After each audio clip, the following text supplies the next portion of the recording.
Dans le cadre d'activités commerciales, que ce soit en personne physique ou en personne morale, le commerçant a souvent peur de venir consulter un avocat. Il demande souvent un avis à son comptable, mais souvent le comptable n'est plus payé, il ne donne pas la bonne information ou n'en donne plus parce qu'il n'est plus consulté, comme je vous l'ai dit. Et dès lors, souvent les personnes arrivent et il est déjà fort tard.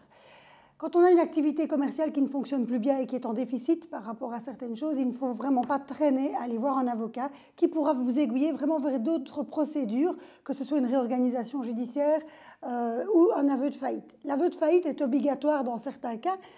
Il doit être fait de la part du commerçant quand il y a une cessation de paiement. Depuis au moins un mois, il faut que dans le mois de la cessation de paiement, l'aveu de faillite soit réalisé. La faillite, il faut deux conditions, donc comme je vous l'ai dit, une cessation de paiement et un ébranlement du crédit. Ça veut dire que vos créanciers n'acceptent plus des termes et délais, vous n'avez plus accès au crédit et dès lors, vous ne vous en sortez pas par rapport à votre activité. On a souvent peur de l'échec, on a peur d'aller consulter quelqu'un, mais je pense vraiment qu'il est vital de mettre des choses en place. On peut aussi faire des plans d'appurement avant d'arriver à la faillite et vraiment de pouvoir vous donner toutes les pistes pour vous aider. Ce n'est pas un échec, mais c'est une avancée qui vous permettra après de respirer.